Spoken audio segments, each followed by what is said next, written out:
I nursed him through his first winter with canned salmon and creek water warmed on the wood stove, and by the time the snowdrops came up along the North Shore Road in March, he weighed more than I did.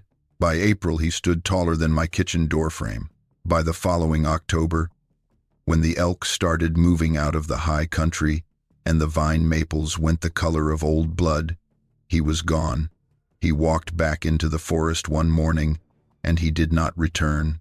I sat on the porch steps for 2 days after that, alone as people are alone when the thing they have been holding has released them, and I cried for the first time since I had buried my husband 6 months before. I cried for the cub and for my husband and for the baby I had lost in the same October that took Frank, and then I went inside and I washed my face and I made coffee and I kept going. I have kept going for 33 years, and last November, something knocked on the back wall of my cabin at 2 a.m. 3 slow, deliberate knocks that I recognized in my sleep before I was fully awake, because I had been listening for those knocks for 33 years. My name is Nora Callum. I am 79 years old. I taught elementary school in Aberdeen, Washington for 22 years, and then I stopped teaching and I have lived alone in the North Fork Quinault Valley since the winter of 1991. The property where I live is in Grays Harbor County, at the end of a private road that branches off North Shore Road about 4 miles past the Quinault Ranger Station. The property was originally homesteaded in the 19-teens by a man named Arve Sorensen, a Norwegian immigrant who came to the Olympic Peninsula following the lumber industry and eventually got tired of working for other men and filed on a 40-acre parcel of bottomland along a small tributary of the North Fork. He built a cabin in 1918 that I am still living in. The cabin has been repaired and added to over the decades by the various people who owned it. But the original log walls are still there, and in cold winters when the wood stove does not draw well, you can feel the places where the original chinking has dried and shrunk and lets the cold air through. I have plugged those places so many times that I have lost count. The cabin is mine in the sense that my husband Frank bought it from the Sorensen family's estate in 1987, and it became mine alone when Frank died in October of 1991, and it will be mine until I die, which I expect to happen in it. Before we get into it, let me know where you're watching from, and if you've had an encounter like this.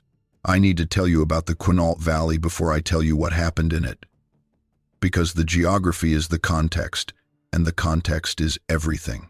The North Fork Quinault River drains the north-central portion of the Olympic Peninsula in western Washington, running west and southwest out of the high Olympics before joining the main Quinault River and eventually reaching the Pacific Ocean at Taholah, about 60 miles from the headwaters. The upper valley, where my property sits, is not the part of the Quinault that most people know.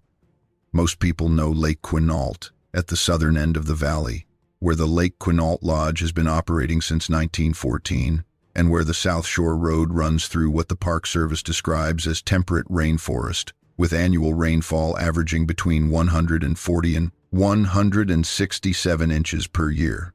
That is not a typo. 140 to 167 inches of rain per year. The valley floor is carpeted in 400-year-old Sitka spruce and western red cedar and bigleaf maple, with an understory of sword fern and oxalis and club moss that covers everything, every fallen log and every rock and every surface that holds still long enough, in a green so dense and saturated that it reads almost artificial in photographs. It is not artificial. It is exactly what happens when you put that much rain on that much forest for that many centuries. The North Fork drainage is less visited than the main valley. The road that runs up the North Shore eventually becomes the North Fork Road, and it dead ends at the Quinault Ranger Station's upper trailhead at a little over 2,000 feet of elevation, about 12 miles from Lake Quinault. Beyond the trailhead, the North Fork drainage is wilderness, old-growth forest in the true sense, trees that have not been cut because the terrain that supports them has never been accessible enough to make cutting them economically viable. My property is on the private road that branches off North Shore Road about 4 miles past the ranger station, and it is 4 road miles from the highway, and feels much further than that because the road itself is narrow and steep in places, and becomes essentially impassable for a standard vehicle in wet conditions, which, in the Quinault Valley, means approximately 9 months of the year. My husband Frank drove a 1979 International Scout that he ran on tires that added 3 inches of clearance, and that I still drive today, because it is the only vehicle that reliably gets me in and out of that road in all seasons, and because keeping the Scout running has given my hands work to do for 3 decades.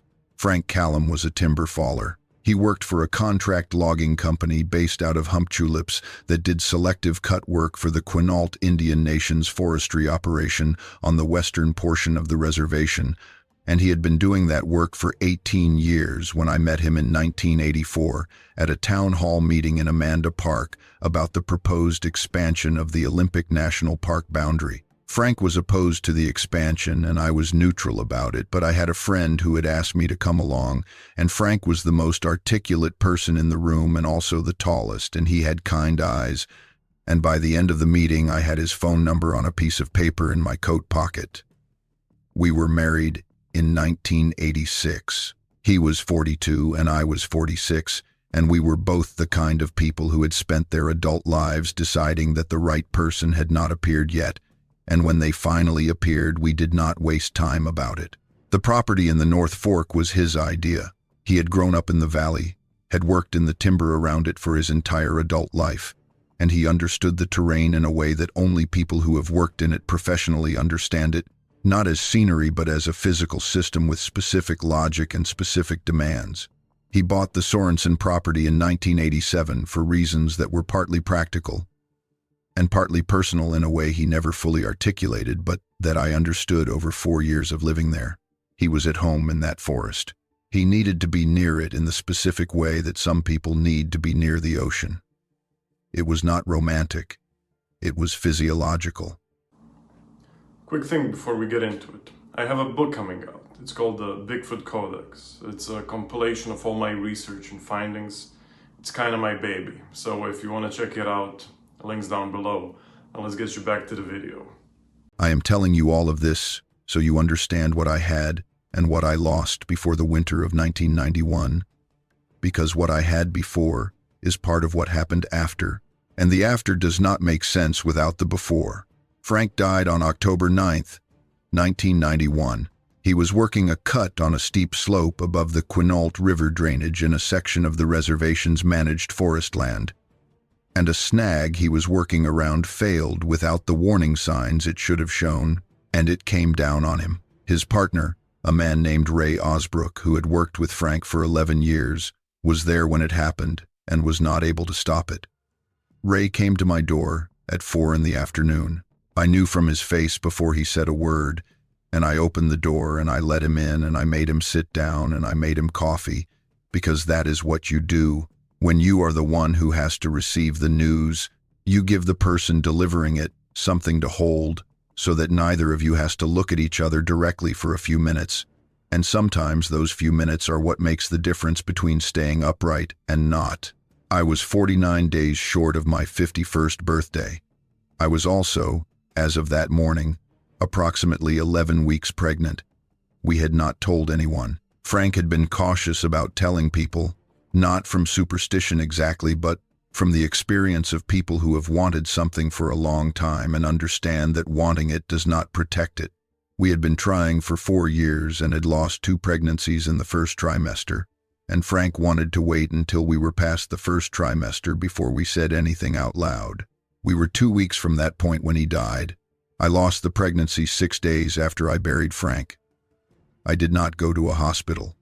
I managed it at home, which is the kind of decision that people make when they are living at the end of a private road in the North Fork Quinault Valley in October of 1991 and are not in a condition to drive themselves 40 miles to Grays Harbor Community Hospital in Aberdeen.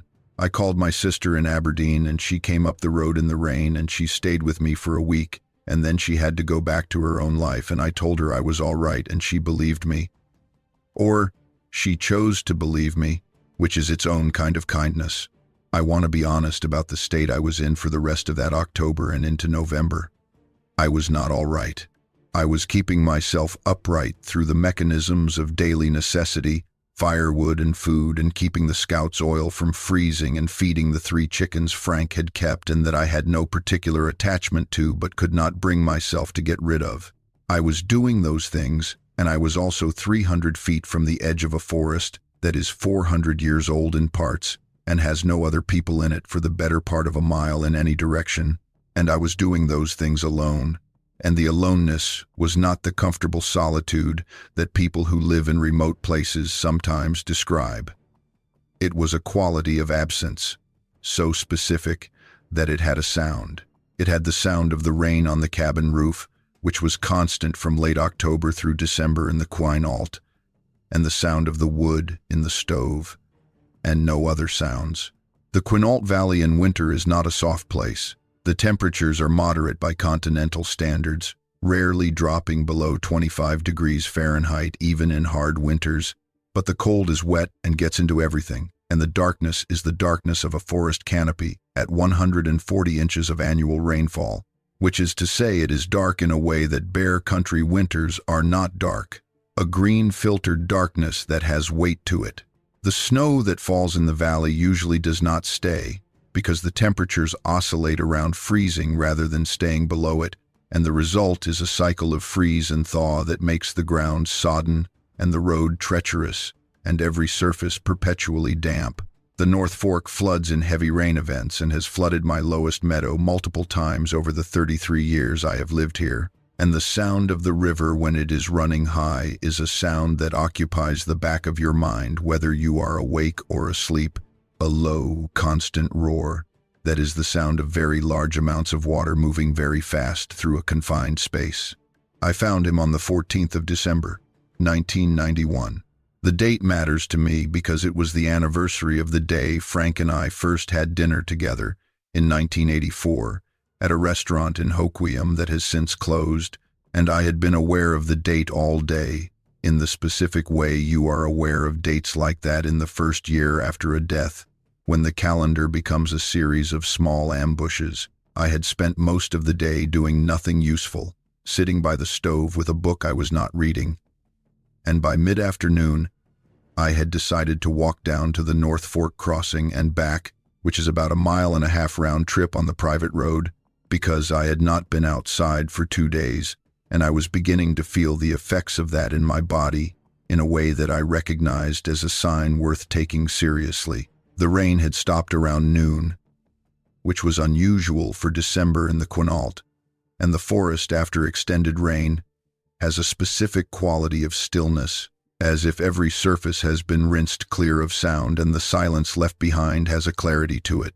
I walked down the private road in that stillness, in the gray-green light of a December afternoon in the Olympic rainforest, and I was about a 1/4 mile from the North Fork crossing when I heard a sound from the brush on the east side of the road. I want to be careful about how I describe this because I have thought about it many times over 33 years, and I want to be precise rather than vivid. It was not a dramatic sound. It was not a cry or a scream or anything that would have stopped me on the road in alarm. It was a sound closer to a high note sustained, a vocalization that I did not have a category for. Not quite a whimper and not quite a whistle, but a sound in the frequency range between the two. I stopped walking. I stood on the road and I listened, and I heard it again. From the same place, from inside the salal and sword fern that lined the east side of the road where the road cut had created a bank of exposed soil and root tangle about 5 feet high. I went to the bank and I looked into the brush. He was on the ground at the base of the bank, tucked into the root system of a large western red cedar that had been undermined by the road cut and was leaning slightly over the road. He was curled around himself as a frightened or hurt animal curls, the body drawn inward, the head pulled down between the shoulders.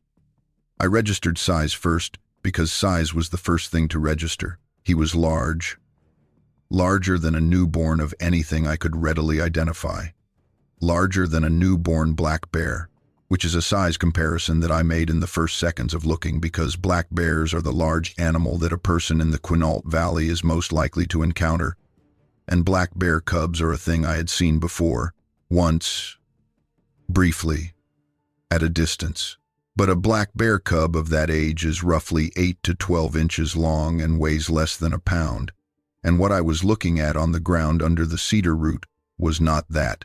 It was approximately the size of a large dog, 40 or 50 pounds by my estimate from where I was standing, and it was not covered in the short, dense fur of a bear cub.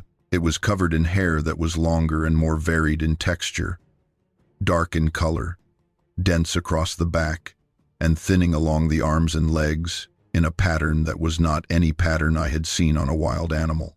Its face was the part that I could not place. I saw it when it looked up at me, and it looked up at me from under the cedar root with eyes that were large and dark and forward-facing in the specific configuration of forward-facing eyes that indicates a being with depth perception, which is a feature of predators and primates and a very few other animals, and the eyes were looking at me with the compound attention of something that was taking in information and evaluating it rather than simply registering a threat. The face around those eyes had a structure that my brain kept trying to resolve into a familiar category and kept failing. The forehead high and broad, the nose wider and flatter than a bear's, the mouth smaller and more mobile-looking, the overall geometry closer to a human face than to any other animal face I had a reference point for, but not a human face either.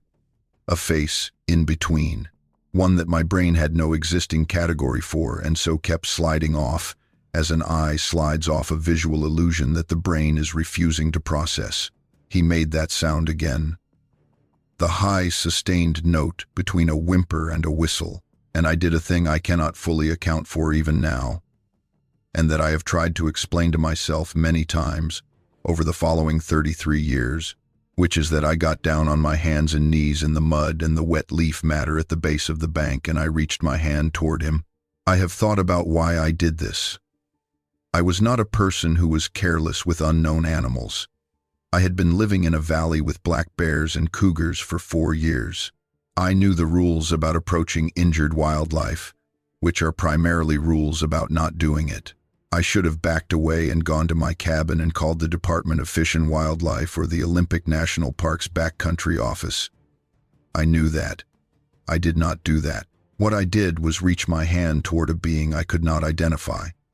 In the mud under a cedar root, in the North Fork Quinault Valley on the anniversary of my first date with my dead husband, 9 weeks after I had lost both my husband and my pregnancy, and what I think now, having had 33 years to think about it, is that I was not in the state of mind that makes calculated risk assessments. I was in the state of mind that a person enters when they have been stripped down below calculation, where the actions that come out of them are not reasoned, but are true in a way that reasoned actions often are not. My hand went toward him because it was true to go toward him, and I have had to make my peace with that explanation because I do not have a better one. He flinched when my hand got close. He pulled back against the root system and made the sound again, louder, and I stopped with my hand about 8 inches from him, and I stayed still, and I let him look at me. I could see now that he was hurt. There was blood matted into the hair along his right shoulder and down his right arm, and the arm was held at an angle that suggested it was either broken or badly sprained, and when he moved the arm to press himself back against the roots, the movement was involuntary, and the sound he made when he made it was different from the sustained note. Sharper and shorter, the sound of acute pain. I made a sound myself. Not a word. A sound lower and quieter. A sound I had never made to another animal before. A sound that came up out of me from somewhere below the part of me that makes sounds consciously. I held still and made that sound for a few seconds, and then I stopped and I waited. He stopped making sound. He looked at me with those forward-facing dark eyes, and he did not press himself further back against the roots. He was shaking, which visible from the fine tremor moving through the long dark hair on his back. A fine tremor that was either cold or fear or both.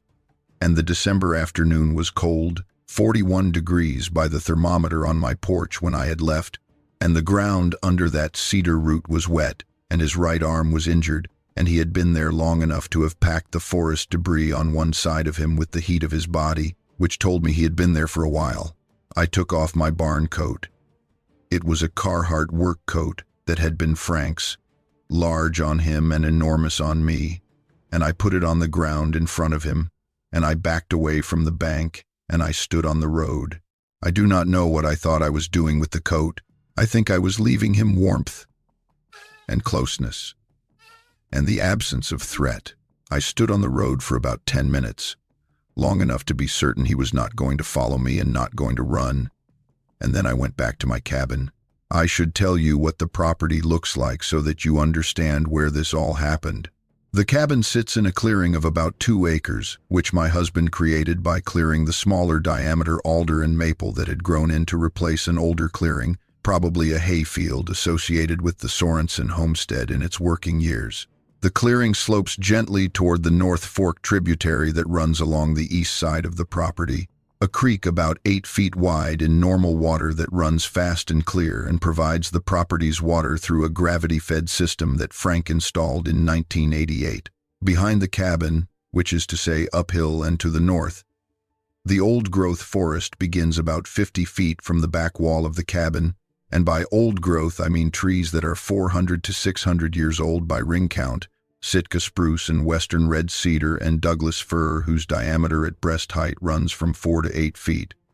Trees that were established before the first European contact with the Pacific Northwest. They are not scenic as smaller forest is scenic. They are overwhelming as features of the natural world that operate on a different scale from human experience are overwhelming. You do not look at those trees as you look at scenery. You look at them as you look at geological features, as permanent structures that exist in their own time scale. He was there in the morning. I had gone back to the bank before full dark with a thermos of warm water and a piece of smoked salmon from a fillet I had in the refrigerator, and I had left them near the coat and backed away, and in the morning both the water and the salmon were gone, and the coat had been pulled into the root system, and he was inside it, curled in the space between the root buttresses with Frank's coat wrapped around him. I spent that morning making decisions. I had a practical problem, which was an injured juvenile of an unidentified species on the bank of my private road, a quarter-mile from my cabin, in December, in the Quinault Valley, with a wounded arm and no apparent means of feeding himself, and no apparent parent or group in attendance. I had been outside twice during the night, and each time I had seen no indication of any large animal in the area beyond the creek where it ran below the road. No tracks in the mud of the road, no sounds from the timber above, no indication that a parent was present or searching. The absence of a parent was the fact that weighed most heavily in my thinking that morning. Animals of this general size and apparent developmental stage are not independent. The situation was wrong beyond a single injured juvenile, and I did not have enough information to understand what was wrong or what to do about it. What I had was a hurt young animal in the rain in December, and the December rain was coming back, and the rain had a quality of permanence to it that told me the break was over. I want to be honest with you about the fact that I did not contact the authorities. I am aware of what this says about my decision-making in the winter of 1991, and I have made my peace with it, which is not the same as saying it was the right decision. I made the decision I made, and the decision I made was this. I was going to bring him inside and Port Record, not because I had a plan for what came after that, not because I understood what he was or what his presence on my property meant, but because he was hurt and cold and alone, and I was not going to leave a hurt and cold and alone thing in the rain in December when I had a cabin with a wood stove and the means to provide warmth and food. That was the whole of my reasoning. I am not going to dress it up into something more sophisticated than it was. Getting him to the cabin was the first challenge. I will not pretend it went smoothly. It took most of that morning, because I could not pick him up and he could not walk without assistance, and a great deal of his movement seemed to be limited by the injured arm. What I did, eventually, was drag a length of the canvas tarp I used to cover the woodpile around to the cedar bank, and lay it on the ground and entice him onto it with more salmon and more warm water, and then drag the tarp with him on it slowly up the road to the cabin. This took over an hour. The road is not level, and he did not make it easier by shifting his weight at unpredictable intervals and once sliding entirely off the tarp and landing in the road mud and making the sharp, short sound again. and I had to stop and wait and let him settle before I could get him back onto the tarp and continue. By the time I got him to the cabin porch, he was shaking hard, and so was I. From exertion, and from cold, and from the sustained strangeness of what I was doing. I opened the back door of the cabin and I propped it open and I put more salmon inside on the kitchen floor and I backed away to the porch steps and sat down and waited. He looked at the open door for a long time. Then he moved himself off the tarp and into the cabin. He was inside for 33 years. Not continuously, obviously. He left in the following October and I did not see him again for 3 years. And then I saw him again briefly in the winter of '95, and then not again for 2 years. And the pattern of his returns is something I will get to. What I mean is that he was inside my life for 33 years as a person is inside your life when they matter, present or absent. With you as the things that have changed you are always with you. I need to tell you what the next weeks were like before I tell you what he was. Because the what he was something I arrived at gradually through the experience of caring for him, and the caring for him is where the story actually lives. The first 2 weeks were about the arm. It was not broken, which I determined eventually from the fact that he could move it, though moving it clearly caused pain, and from the lack of any obvious deformity in the bone structure when I was able to examine it at close enough range. It was badly sprained, or the soft tissue was badly damaged, which is more painful than a clean fracture in some ways, because there is nothing to immobilize, and the pain of using it cannot be eliminated, only managed. I kept the arm immobilized as best I could by wrapping it against his body with lengths of old flannel that Frank had used for cleaning rifles. And he tolerated the wrapping, which surprised me more than almost anything else about those first weeks. That he tolerated the wrapping and the cleaning of the wound and the repeated examination that a person does when they are managing an injury without medical training and with no clear idea of what they are managing. He tolerated it because he understood what I was doing, which is the conclusion I arrived at by the end of the second week, when I understood enough about the quality of his attention to the things I did to recognize understanding when I saw it. The wound itself, on the shoulder and upper arm, was not from a predator. I had seen cougar kills and the marks of a cougar attack on elk, and I knew what claw marks looked like and what bite marks looked like, and this was neither. It looked more like an impact wound, as if something heavy had struck the shoulder, and I thought about what could cause an impact wound of that pattern in the Quinault Valley in December. And I kept coming back to the North Fork, running at flood stage, which it had been for 3 days before I found him. The North Fork in flood carries debris, logs and root wads and everything that the banks give up in high water, and if he had been in the river or near the edge of it when a debris surge came through, the damage would look like what I was seeing. How he had ended up at the cedar bank under the road cut I did not know. What I knew was that he had been in the water recently enough that his hair had dried in the patterns that wet hair dries in, and that the mud on him when I found him was consistent with the North Fork's bank mud, which I knew from 4 years of walking the creek with Frank on Sunday afternoons. He ate. This was the other immediate practical problem. He ate a great deal, which I should have anticipated given his size, and did not. I went through my supply of canned salmon in the first 4 days, and then I drove into Amanda Park and bought more, and I began to understand that maintaining a food supply for a being of his size and apparent caloric needs on my budget and in my location was going to require thought. I started fishing the North Fork more systematically than I had before, using the methods Frank had taught me, and I kept the 2 cutthroat I caught on a Thursday in December alive in a bucket in the kitchen until I was ready to prepare them, and he watched the bucket for 2 hours before I processed the fish and gave him the results. He ate raw fish, which I expected after the salmon, and he ate cooked venison, which I had in the freezer from a doe Frank had taken the previous fall, and which I had been working through slowly, and he ate almost anything that was protein, eggs, and the dried salt cod I ordered from a supplier in Aberdeen by phone, and that took 2 weeks to arrive. He did not eat much in the way of plant matter, though he ate the canned corn I offered once with what I can only describe as willingness if not enthusiasm, and he ate huckleberries that I had put up in jars in August and that I had been planning to save for winter. I will tell you the things I came to understand about him in those first months in the order that I came to understand them, because the order matters.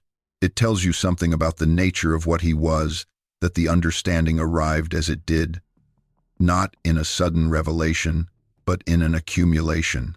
The first thing I understood was that he was not afraid of me.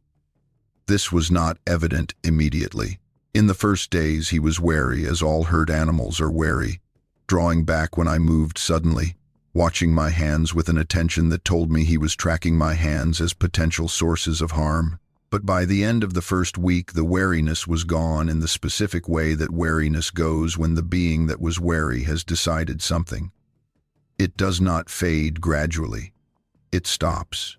He stopped tracking my hands as potential harm and started tracking them as information sources, watching what I was doing with them to understand what was going to happen next rather than to determine whether he needed to defend himself. That is a specific transition. I recognized it because I had seen it in children who had come into my classroom frightened and had decided at some point that the classroom was safe, and the transition in children and the transition in him had the same quality of discreteness. One day it was there, and the next day it was not. The second thing I understood was that he was intelligent in a way that required me to be more careful than I had initially been about what I let him see me do. This sounds odd when I say it like that, but what I mean is that by the end of the third week, I understood that he was paying attention to everything I did in the cabin with the intention of learning from it, not watching out of curiosity or boredom, but with the directed attention of a being that is gathering operational information. He watched me use the wood stove, and the next morning when I came in from outside to find the fire had gone low, he was sitting near the stove, looking at the draft lever with the specific focused attention of someone who understands the complex problem and is working out the solution. I opened the draft and added wood, and he watched me do it and turned back to the fire with an expression I can only describe as absorbed. I caught him twice that week touching the stove door's handle, not opening it, just making contact with it and withdrawing. The gesture of a being establishing whether something is hot. The third thing I understood, and this came more slowly, over the course of January and into February, was that he was lonely. This is a strange thing to say about a being I had no ability to communicate with in any conventional sense, and whose inner life I had no access to beyond behavioral observation. But loneliness has behavioral markers that cross species lines, and I had enough experience with those markers from 22 years of teaching to recognize them when I saw them. He was most settled when I was near him, not in physical contact, though he tolerated contact and began to initiate it in small ways by the middle of January. A hand placed briefly on my knee when I was sitting near him, a lean of his shoulder against my leg when I was standing at the kitchen counter, but near enough that he could see me.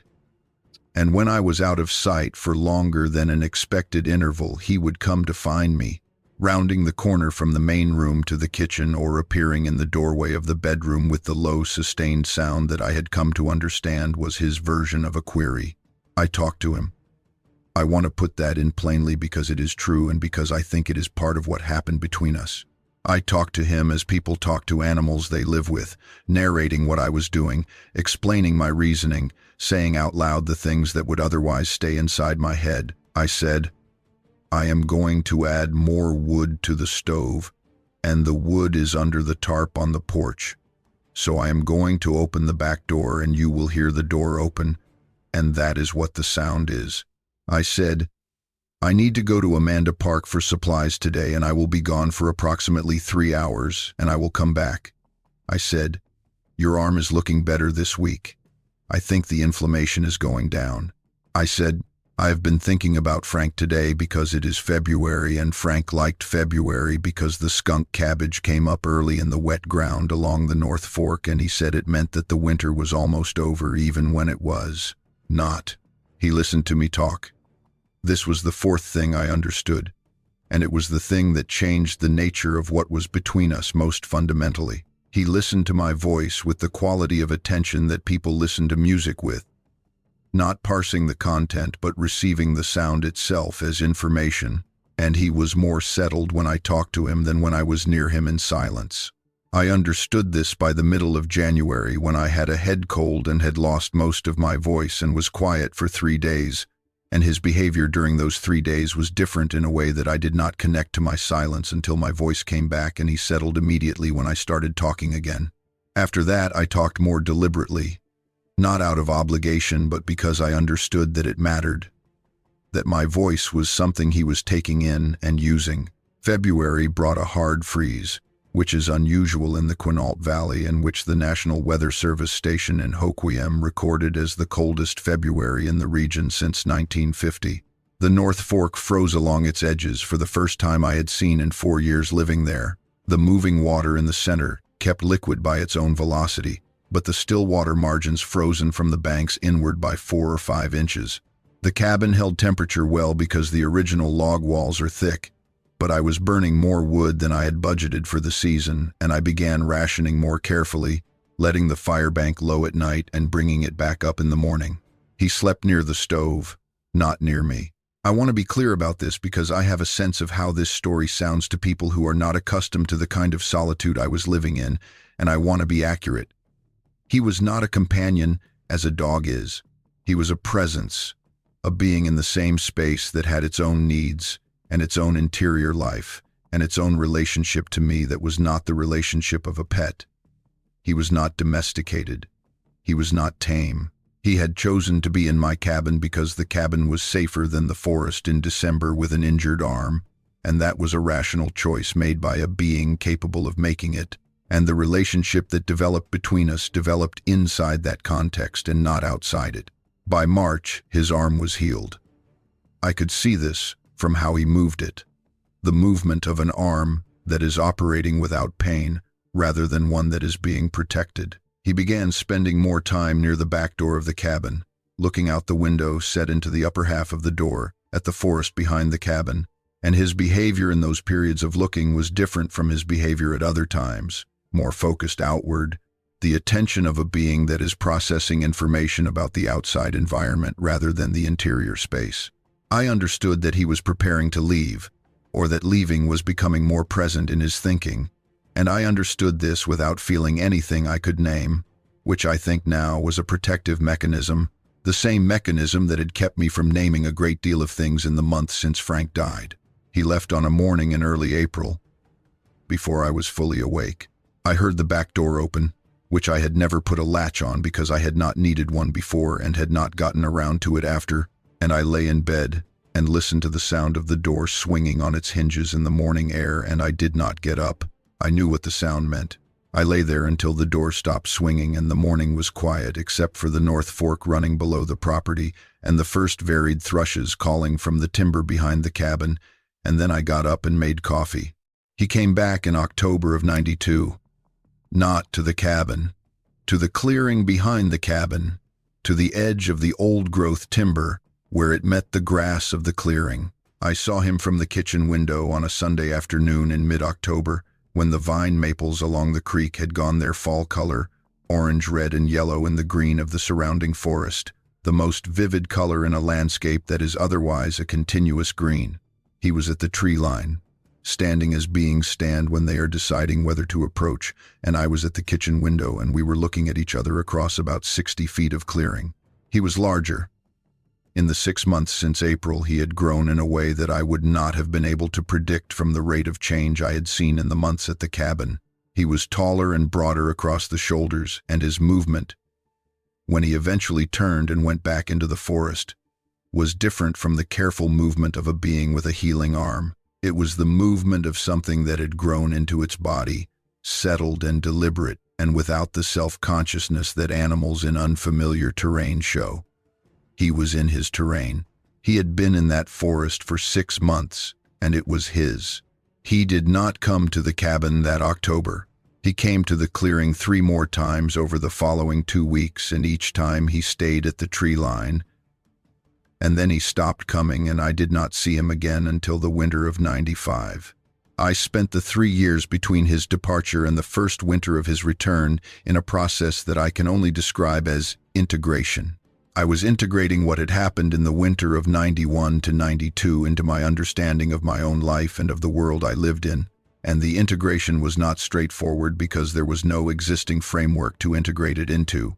I could not talk to anyone about it. I was aware of what would happen if I tried to describe what had occurred in my cabin between December of '91 and April of '92 to any person in my life, which included my sister in Aberdeen, my former colleagues from the school district in Hoquiam that I had left when Frank and I moved to the valley, and the small number of people I knew in Amanda Park and Quinault who formed the social geography of my life in the North Fork Valley.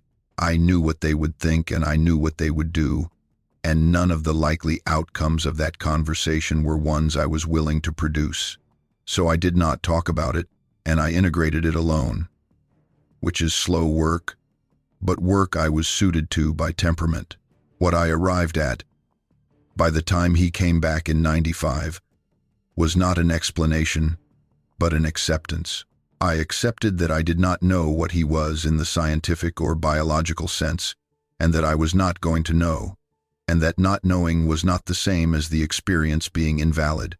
I accepted that what had happened between us in that first winter was real, that the relationship that developed in those 4 months was a real relationship, the only kind of real that I know how to apply, which is the kind where the parties involved are changed by each other.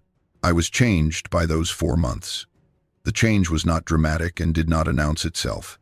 It was the change that comes from sustained close attention to something that is outside your existing categories, which forces you to develop new categories, and the development of new categories is the work that changes people most permanently. He came back in January of '95 in a way that was different from the tree-line visits of October '92. He came to the back door. He knocked. Not the 3 deliberate knocks I would eventually come to know as his, but a single contact, a palm on the wood that was loud enough to bring me out of the kitchen where I was eating dinner, and I stood at the back door for a moment before I opened it. He was changed more than I had anticipated from the tree-line visits of '92. He was 3 years older, which in terms of scale I could only estimate by comparison to what I remembered, and the comparison told me he was substantially larger than he had been in '92, which itself was substantially larger than the hurt juvenile I had dragged up the road on a tarp in December of '91. He stood in the light of the porch bulb in the January rain, and he looked at me and I looked at him, and I did not open the door wider and invite him in, and he did not ask to come in. We stood like that in the light for a few minutes, and then I said out loud, "Hello," and the sound of my voice produced something in his face that I can only call recognition. Not the recognition of seeing a person's features, but the recognition of hearing a person's voice after a long time, and he made a low sound in response. That was the first sound I had heard from him since the previous spring's door-swinging morning. He stayed on the porch that night.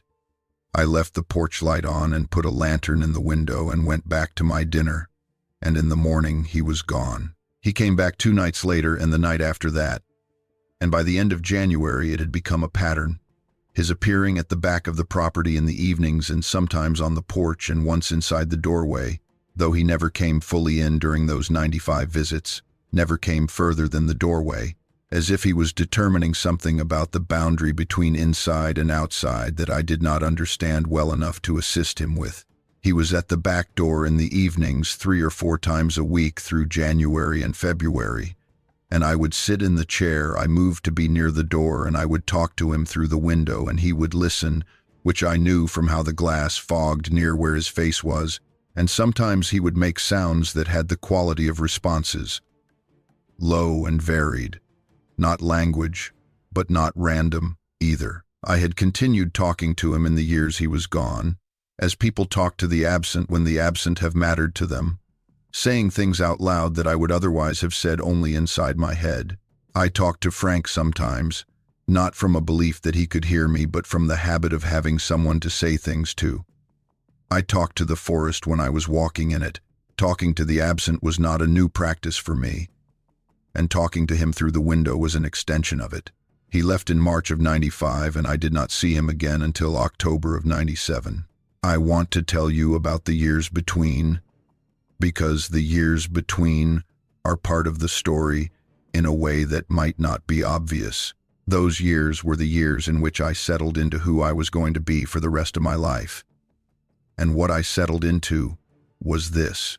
A woman alone in a cabin in the North Fork Quinault Valley who had no children and no husband and one friend, which is the closest word I have for what he was to me, and who was at peace with all of that. The peace was not resignation. It was not the peace of a person who has stopped wanting things. It was the peace of a person who has understood that the things she was given were sufficient, that the life she had been living in the valley, with Frank and then after Frank, and with the 4 months of the first winter and the intermittent returns that followed, had been enough. More than enough. I had been in the presence of something that the world I had been educated in had no place for, and it had chosen to be in my presence in return. And what more could a person ask for from the world they were given? He came back in October of '97, and the returns became more regular after that, closer together in the years that followed, 1 or 2 extended stays a year in the middle years, through 2000s and into the 2010s, and then shorter and less frequent as the years went on, which I understood as the pattern of a Wild Things engagement with a fixed point in its territory rather than as evidence of diminished regard. He had a world to be in. The North Fork drainage goes north and east from my property into the Olympic Mountains for miles without any significant human presence, and I knew from the seasonal rhythms of his appearances that he was somewhere in that country in the periods between visits, doing whatever the doing of a life in those mountains required. I did not know what that was.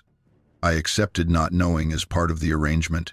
The thing I want to tell you about is what the visits were like in the later years, in the 2000s and into the teens, because by then the nature of what passed between us had developed into something I could not have described in the early days.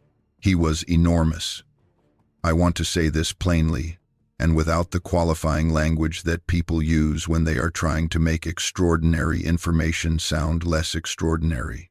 He was enormous. By my estimates, in the years when I had good close-range opportunities to assess, which were the years when he was comfortable enough with the cabin to come inside fully and to be near me in the kitchen or the main room, he was between 8.5 and 9 feet tall.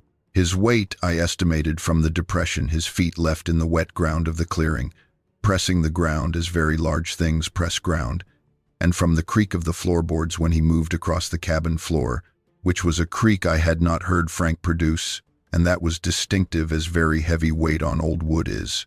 His reach, when he extended his arm fully, was such that he could touch the ceiling of my cabin from the floor without significant effort. The cabin has 8-foot ceilings. That is not a casual fact. He was gentle, as very large things are sometimes gentle. Not as a practiced restraint, but as a natural expression of something that has no reason to demonstrate its size through force. He never broke anything in my cabin that was not an accident of scale. The coffee mug he knocked off the counter the second time he was fully inside, which broke because he reached for the window to look out of it and his arm swept the counter in the passing. He picked up the pieces of the mug afterward and set them in a pile near the sink with the careful deliberateness of a being that understood that the object had been intact before he touched it and was trying to address the difference. I want to tell you about the winter he carried wood for me. This was in 2006, which was the winter of my 66th year and the year I had the hip surgery at Grays Harbor Community Hospital in Aberdeen in November, from which I was recovering slowly, and which had left me with a cane and a limited ability to carry weight for several months. The wood I burn in the cabin stove is split alder and maple that I buy by the cord from a man in Amanda Park and that Frank used to stack in the woodshed himself and that I had been managing on my own since Frank died with a hand truck and a great deal of time. With the hip surgery I was managing it less well, and I had let the stove run low one evening rather than make the 6 trips to the woodshed that keeping it stoked required, because my hip was having a bad day and 6 trips seemed unlikely to be possible. He came that evening, which was a late November evening with the rain solid and the temperature dropping toward freezing. He came to the back door and I let him in, and he stood in the kitchen for a moment looking at me with his flat evaluation of situations that was one of the qualities I had come to understand over the years, and then he went to the woodshed. I heard the woodshed door, which is a sound I know as I know all the sounds of this property, and I heard him moving in the woodshed, and then I heard him moving across the porch, and he brought wood into the cabin in his arms, as much wood in one armload as I could carry in 4 trips, and he set it beside the stove and he went back for more. He made 4 trips. The amount of wood he brought in stacked beside the stove was enough for 2 days without rationing. When he had finished, he sat down on the kitchen floor, which he did in those years because sitting on my furniture had become inadvisable given his size and the furniture's age. And he looked at me and I looked at him and I said, "Thank you." Frank would have done the same thing, and I was not sorry I had said it. The thing about living with the kind of absence that I have lived with since October of 1991 is that everything eventually becomes a comparison to the person who is gone. This is not unhealthy, though I know it can become so. It is simply the nature of a loss that large in a life that is small enough that there is room for only one love of that size. Frank has been in my daily life since the day he died in the specific way that people who have died remain in the daily lives of the people who love them. Not as a ghost in the supernatural sense, but as a reference point, a person against whom other things are measured. When the cub was a cub, I thought of Frank because Frank would have known what to do, which I did not, and because Frank's coat was what I used to entice him onto the tarp, and because the cub's first full winter in the cabin was the first winter without Frank.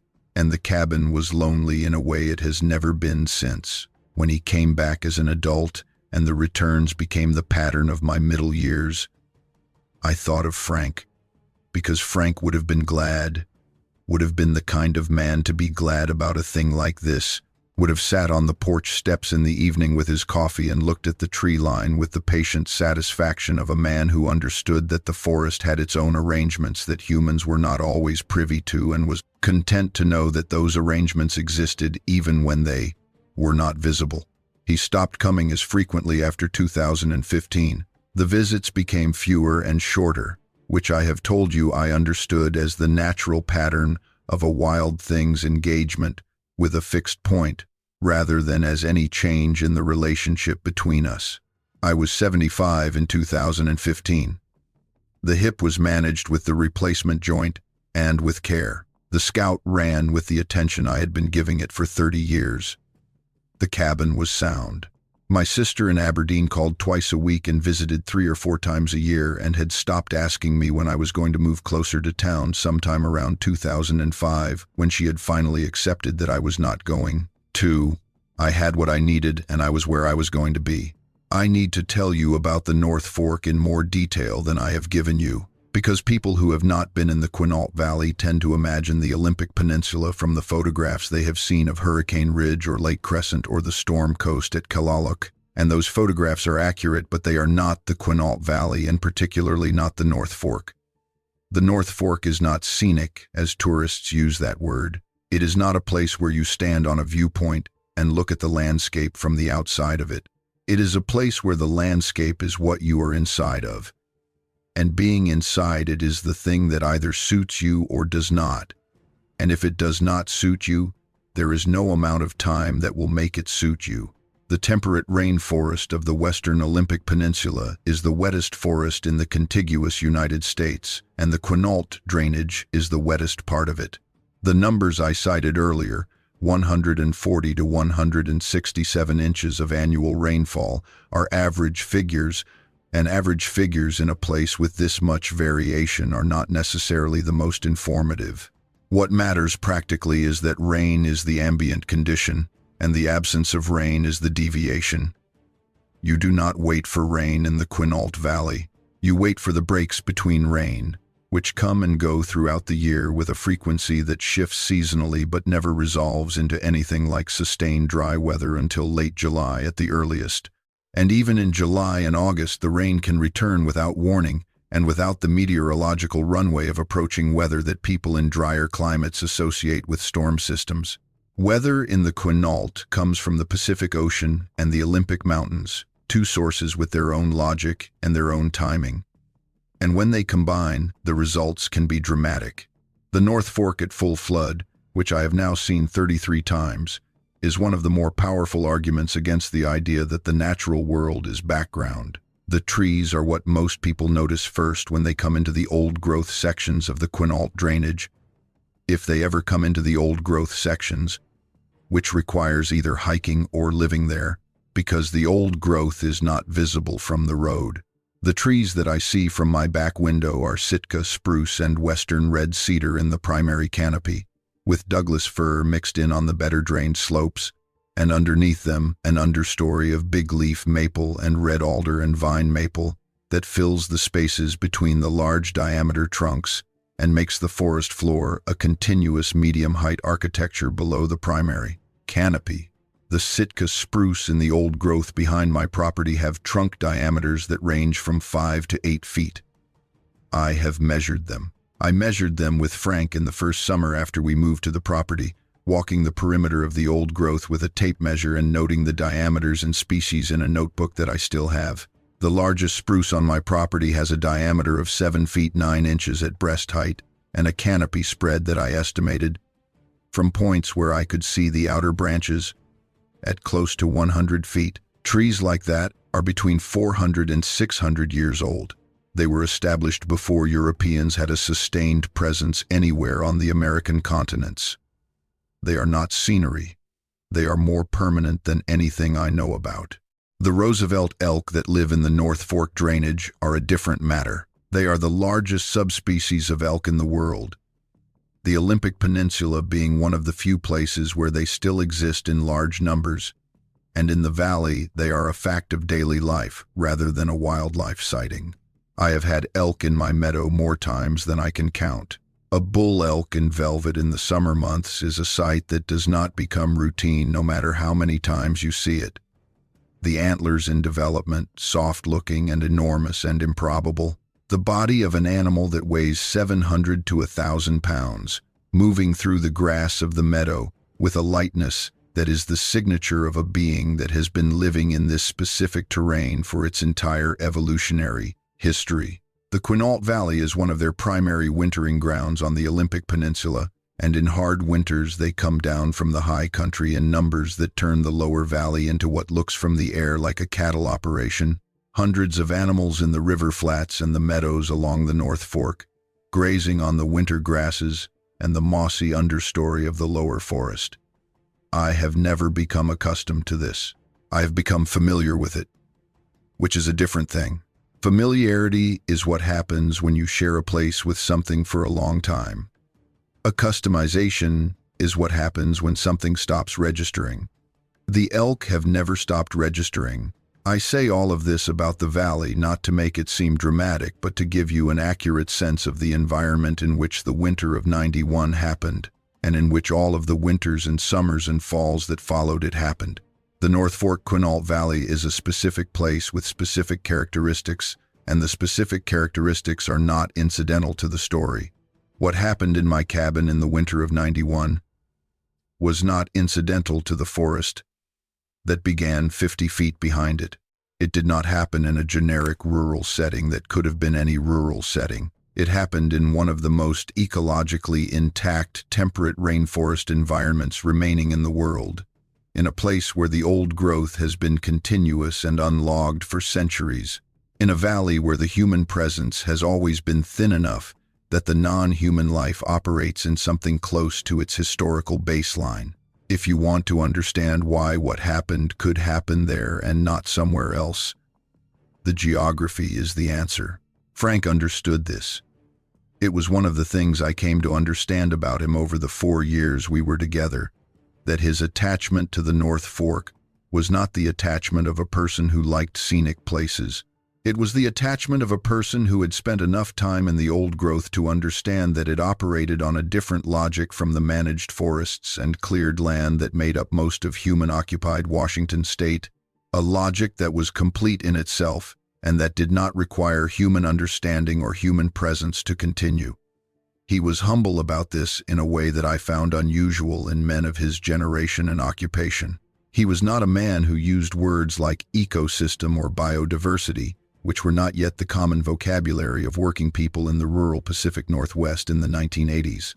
But he understood the concept that those words were gesturing at, which is the idea that a place can be more itself than any of its parts taken separately, and that being in such a place is different from being in a place that has been simplified by human use.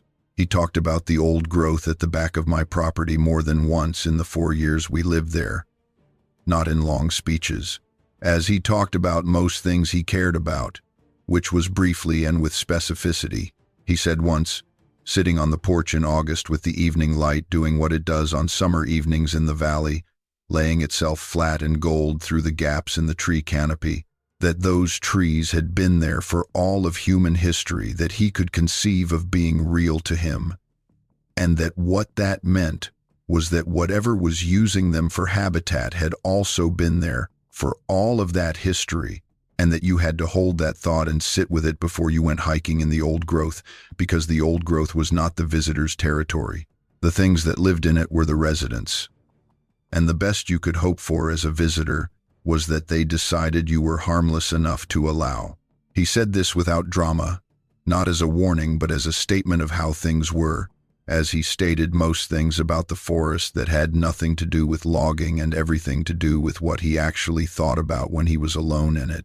I miss him in ways that I have stopped trying to enumerate. The enumeration used to help in the early years. The specific cataloging of what was gone. Frank's voice in the kitchen in the mornings when he made coffee before I was up. The sound of the scout coming up the private road in the evening when he was coming back from a workday. His laugh, which was quiet for a man of his size, more breath than sound. A laugh that you had to be close enough to hear. How he read, which was in the chair by the stove with his feet up and his book held in both hands as a person holds a thing they are serious about. These specificities used to be useful to grieve with. Now I simply miss him without enumeration, as you miss the air in a place you have left. Comprehensively and continuously and without needing to name what exactly the air of that place was. When he died, I was the age that I am telling you about, and I was alone for the first time in my adult life in any real sense. Alone in a place that was 30 miles from the nearest town. At the end of a private road, with the North Fork running below the property and the old growth at the back and December coming on. I was not afraid of the aloneness in the physical sense. I had been in that valley for 4 years, and I knew the terrain, and I knew the hazards, and I knew what to do in the practical situations that rural isolation produces.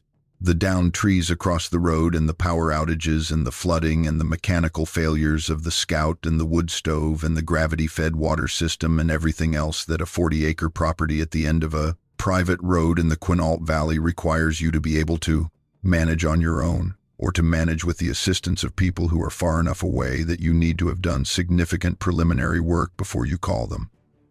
I knew all of that. I was afraid of a different kind of alone. The kind that is not about physical circumstances, but about the particular interior geography that a person develops with the person they have loved and lost, which is not transferable to any other person, and which leaves, when it leaves, a specific vacancy that has the exact shape of the thing that was there. I have been trying to explain this to myself for 33 years, and the best I have been able to do is this. The aloneness after Frank was the aloneness of a person who had been completing something in partnership, a life that was being built as a shared project, and who suddenly found herself as the only remaining member of that project, still in the middle of it, still in the specific place that was the material expression of what the project had been aimed at, with no completion possible and no alternative project available because this one had been the one, and it was not the kind of thing you start again. I have known people who started again. I do not diminish that, but I was not one of them, and I knew it very quickly after Frank died. Not as a decision I made, but as a recognition of what was true. The pregnancy added a dimension to the loss that I have not talked about to many people, and I am going to tell you about it now because I think it is part of how the winter of '91 went. We had been trying to have a child for 4 years. I was 47 when we started trying, which in 1987 was considered too old by most of the medical establishment and by much of the culture surrounding it, and which I was told by the obstetrician in Aberdeen, who was my regular doctor, was likely to be unsuccessful, though she was kind in how she said so, and I did not hold it against her. Frank did not agree with the obstetrician's assessment, which was not because he had any medical information to contradict it, but because he was the kind of man who did not accept statistical probability as a verdict in cases that mattered to him. He said that statistics were about populations, and we were not a population, we were two people, and the question of what was possible for two specific people was not the same question as what happened in a large group. This is not a sophisticated epistemological argument, and I am aware of that, but it was enough to keep us trying, and we lost 2 pregnancies in the first trimester, in 88 and 90, before the third one held past where the others had not. I was 11 weeks along when Frank died. It was the longest I had ever been pregnant, and I had been allowing myself, cautiously and in private, to adjust my thinking about whether this time might be different. The adjustment was not dramatic. I had been careful about allowing adjustment because I had learned something from the first 2 losses, which was that the adjustment was the most painful part to reverse. But I had been allowing it. I had been imagining, as people imagine things they are afraid to want but cannot stop imagining, what a baby would look like in the cabin, where a crib would go, whether the North Fork sound would disturb an infant or settle one, whether our child would, like Frank, find the old growth not intimidating but home. When I lost the pregnancy 6 days after Frank died, I lost those imaginings as well. The loss of a pregnancy at 11 weeks is a specific medical event that has a physiological reality to it, and I managed that physiological reality alone in the cabin with my sister present, and I will not describe it in detail because the detail is not the point. The point is that in 6 days in October of 1991, I lost the man I had built my life with and the child I had been building toward, and I was left in a cabin at the end of a private road in December in the North Fork Quinault Valley with 2/3 of what I had been constructing gone. This is the condition I was in when I walked down the private road on December 14th of that year and heard the sound from the cedar bank. I want you to understand this because I think it explains why I got down on my hands and knees in the mud and reached toward something I did not know rather than backing away. I was not, at that point, a person making careful risk assessments. I was a person who had been reduced to essentials, and the essentials of who I was included a specific response to hurt and cold and alone, which was to move toward it and not away from it. This was true in my classroom, and it had been true in my marriage, which was a marriage to a man who was not easy to be close to until he trusted you enough to let you close, and it was true on that December afternoon on the private road. I moved toward the thing that was hurt and cold and alone, because that was what I was, and the recognition of it was not an accident. I did not know what he was when I reached my hand toward him. I want to be precise about this. I have read accounts of people who claim to have immediately recognized what they were seeing when they first encountered a being of this kind, and I understand the impulse to claim that kind of clarity, because clarity is more satisfying to report than the actual experience, which was the experience of looking at something that my brain kept trying to categorize and kept failing to categorize and eventually stopped trying to categorize entirely. He was hurt. He was cold. He was alone. He was making a sound that was in the frequency range of sounds that call for response. Those were the things I had. The rest came later, the first thing I noticed in detail. Once I had him inside and had the wood stove running and had cleaned the wound on his shoulder and wrapped the arm, was his hands. Not paws. Hands. The word is not imprecise. I examined his hands over the course of several days in the first weeks when he was still calm enough to allow examination and I was still cautious enough to move slowly, and what I was looking at were hands. The proportions were different from human proportions. The fingers longer relative to the palm and the thumb broader and shorter. But the structure was the structure of a hand with 4 fingers and an opposable thumb, with the specific architecture of a being that uses its hands for complex manipulation of objects. The fingernails were broad and thick in a way that might be described as claw-like if you were describing them to someone who had not seen them, but they were not claws. They were the fingernails of a being that does not cut its fingernails, which is a different thing. The pads of his palms were heavily calloused in a pattern that I eventually understood as the callus pattern of a being that climbs, that presses its weight through the heel of the palm and the base of the fingers in the specific way you do when you are pulling yourself up a steep surface. He was a climber. I did not know what that meant in terms of the terrain he inhabited, and I know more now. But even then, looking at those callus patterns, I could read something about the physical life they came from. The arm healed over the course of about 5 weeks. I know the timeline because I noted it in the same notebook I had used to record the tree diameters the first summer, which was the notebook nearest to hand when I started keeping notes and which I continued using for the duration of his time in the cabin and for the years of his returns afterward. The notebook is a composition book with a black and white marbled cover, the kind that I had used for classroom record-keeping for 22 years, and it is on the shelf above my desk next to the 12 others that followed it. And those 13 notebooks are the complete record of what I observed and thought and felt over the 33 years that began with his arrival on the tarp in the rain. I have not shared the notebooks with anyone. I want to be honest about this because it is a choice I have made consciously and repeatedly. The choice not to share them. And the reasoning behind it is as clear to me now as it was when I began keeping them.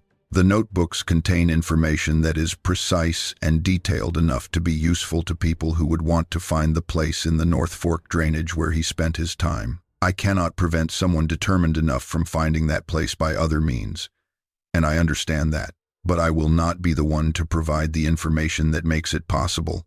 And so the notebooks stay on the shelf above my desk and will go into the wood stove when I know I am approaching the end of my time here. I have kept notes on the weather as well, because the weather was always relevant to his arrivals and departures, and because tracking the weather is one of the habits of people who live in remote places and is not separable from tracking everything else. December in the North Fork averages 22 days of rain out of 31. January averages 24. February averages 20.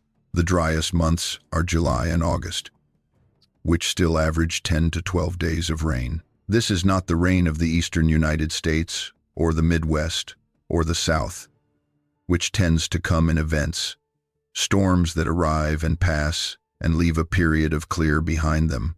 This is the rain of the Pacific Coast, which falls in continuous low-intensity events that overlap each other, so that the question is not whether it is raining, but how much and how steadily.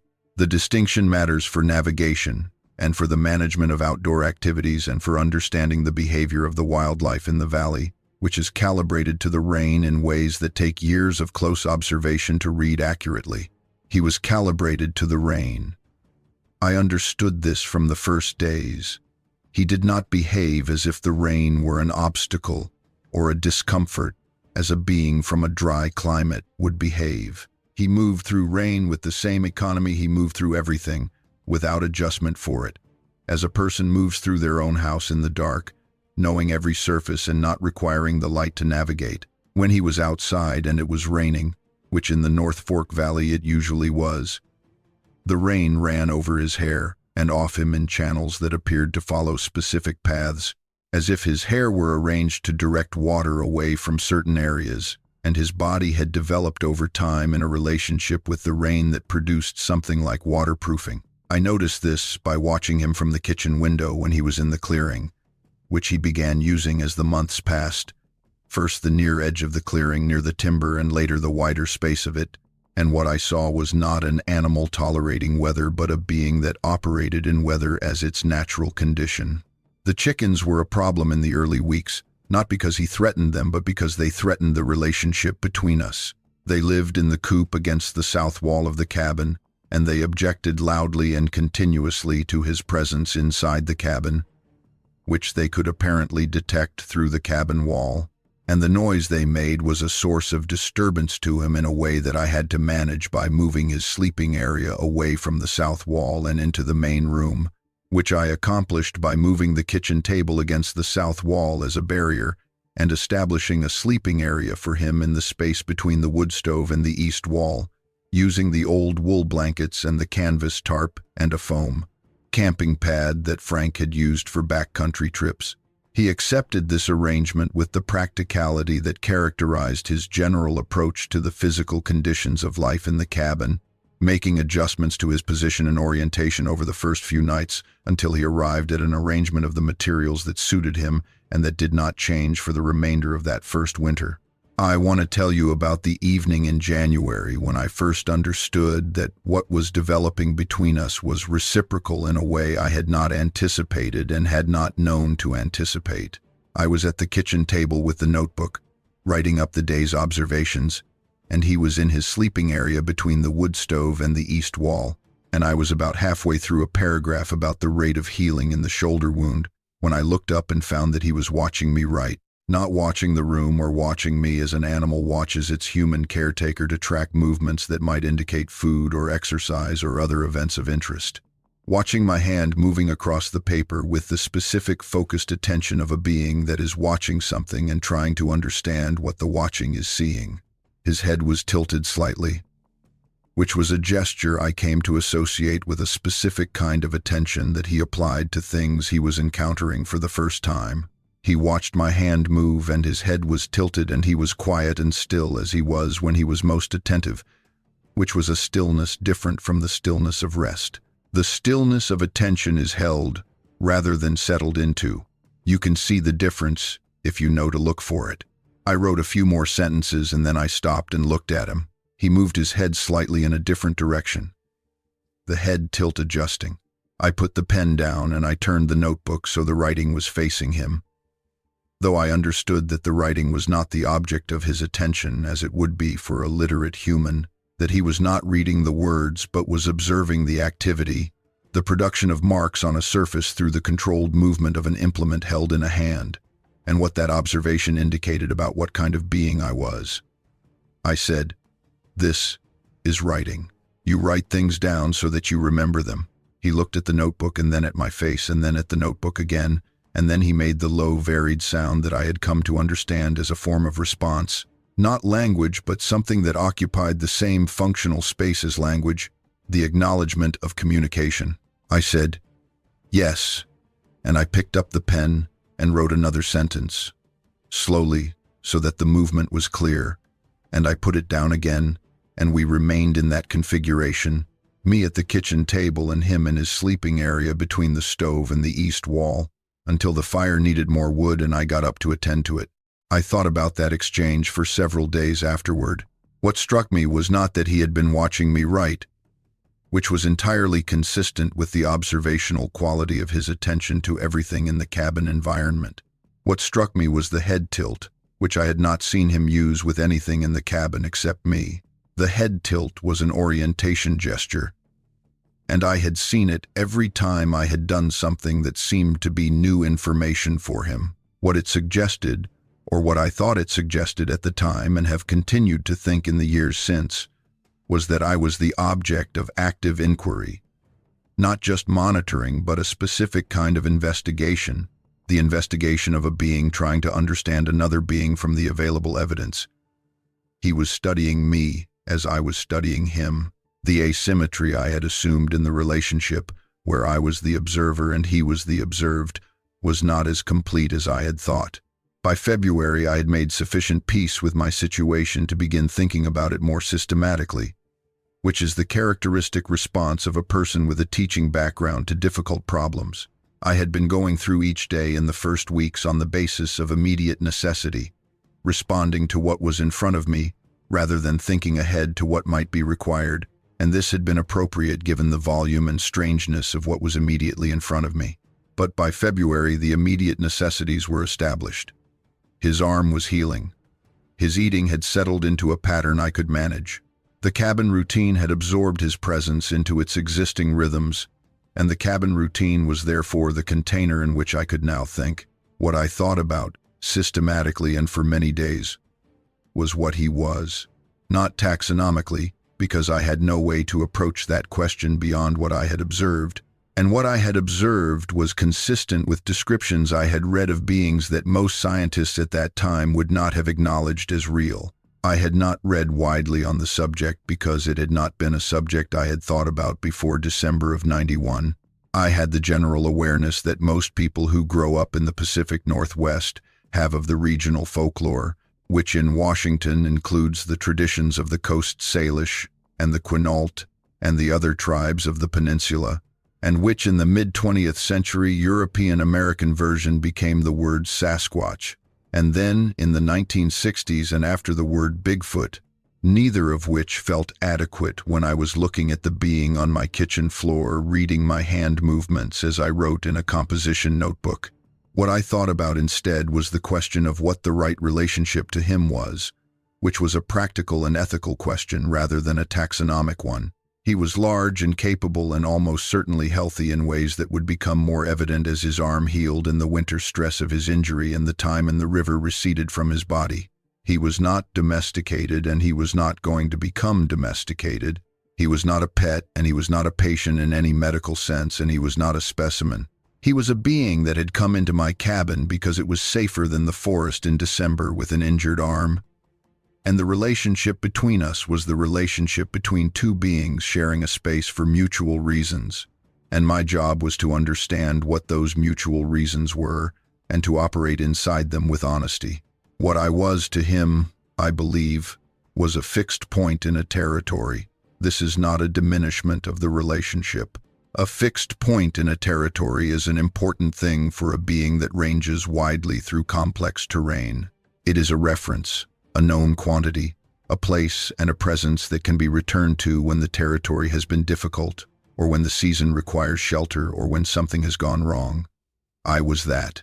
I was also, I think, a source of information about a kind of being that his kind had presumably interacted with, at a distance, for as long as both kinds had been in the Olympic Peninsula, which is a long time.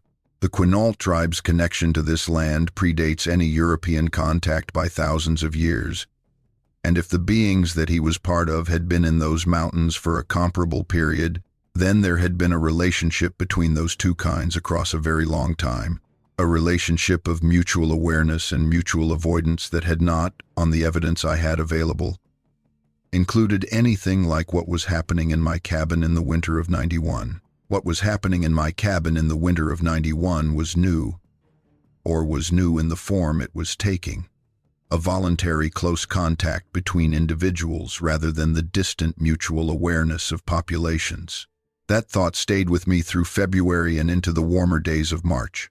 It stayed with me because it implied a responsibility that I had not initially felt the weight of, and that grew heavier as the winter moved toward spring. If what was happening between us was unusual in the history of the contact between his kind and mine, then what I did with it mattered not just for me and for him, but for the possibility that anything like it could happen again. I was aware of how grandiose that sounds, and I was aware of it at the time. And I did not frame it to myself in grandiose terms. I framed it in the terms I had available, which were the terms of a woman who had spent 22 years as a teacher and who understood that the relationship between a person in a position of responsibility and a being in a position of vulnerability was a relationship that required care about precedent. If I handled this badly, I would have handled it badly for reasons beyond myself. I was careful to remember this in the moments when carefulness was difficult, which in the first winter was often. The moments when carefulness was difficult were primarily the moments when his size was most present to me. This sounds odd to say, but what I mean is that there were moments in the first winter when I became suddenly and fully aware of what I was sharing a space with in a way that I was not continuously aware of, because continuous awareness would have been disabling, and the human nervous system is well designed to habituate to presence and to reserve the alertness response for change. But sometimes turning from the stove to find him closer than expected, or waking in the night to hear him moving in the main room, the alertness would spike and I would have to choose, consciously, to receive the information of his size and proximity as data rather than as threat. I made that choice. I am not going to pretend it was always easy. I am going to say that it was always correct, and that the correctness of it was confirmed every time I made it by his subsequent behavior, which was never threatening and never invasive and never took advantage of the physical asymmetry between us in any way that caused me harm. Let me tell you about the spring he left. because I realize I passed over it too quickly in the earlier telling and there was more to it than I conveyed.